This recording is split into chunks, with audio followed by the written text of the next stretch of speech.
What's up guys, welcome back to the channel. Now you probably know what's in this box from the thumbnail and the title of the video, so let's go ahead and open it up and see what we got inside.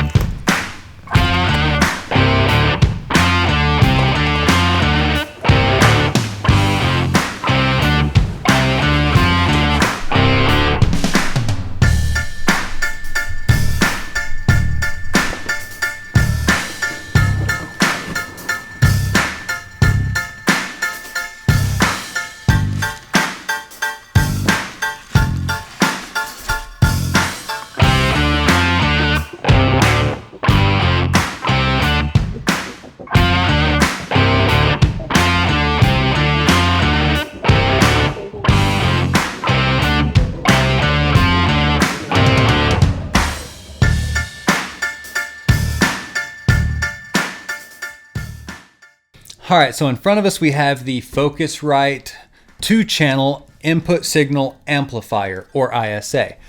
And a little history on this unit. Back in 1985, George Martin, who is actually the Beatles producer and is also known as the fifth Beatle, commissioned Rupert Neve to design a preamp that was pretty transparent. So Rupert Neve designed the first ISA 110 microphone preamp, and that still lives on today in these ISA units. So in the front of the panel we've actually got your instrument input for the left and the right, or channel 1 and channel 2, and then you've got your impedance switch here, which changes the impedance of the transformers inside. You got low, and then you have your ISA 110 original impedance value, and then you've got medium and high.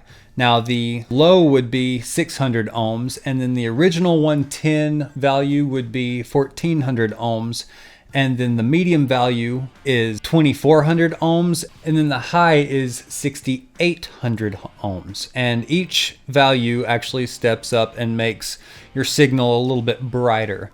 Underneath that you have your input switch, which changes your input from your mic input on the back to your line input on the back, and then you can switch it to the instrument input there on the front. So next to that you have your gain switch to change the value of your gain knob here, and then you've got a button for your 48 volt phantom power, and under that you've got a button to actually flip the phase of the signal that you're putting into your preamp here. And next to that you've got your gain knob, which is actually stepped in values of 10. Next to that you have your trim knob, which actually pushes you to an extra 20 dB of gain, all the way up to 80 decibels of gain that you can actually get from this unit.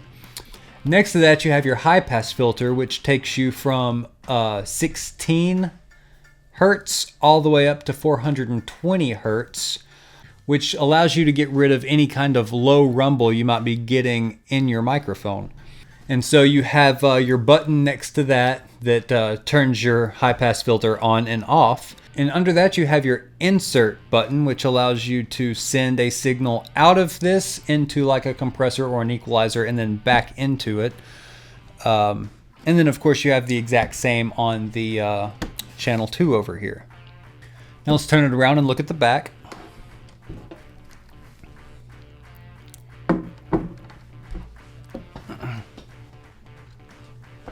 Now on the back you have your microphone input, and then you have your line input next to that, and then these are the send and returns for your equalizer or compressor.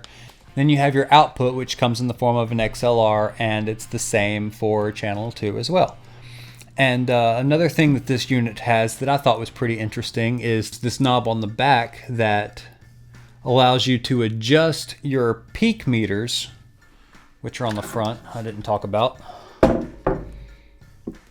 Your peak meters here. So the adjustment knob on the back here allows you to calibrate this to match your signal level in whatever DAW that you're using. Now that we've kind of ran through all of the features of this unit, let's go ahead and plug it in and see what kind of tones we can get from it.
So if you're in the market for one of these, you can pick one up for the low price of $950. And I believe that covers just about everything about this unit. If you have any questions, feel free to leave them in the comments below. And if you've used one of these before, let me know what you think about it. And that brings us to the end of this video. So I hope you enjoyed it. I hope you learned something. And if you want to stay tuned for any future videos that I post, be sure to hit that subscribe button, and we will see you in the next one.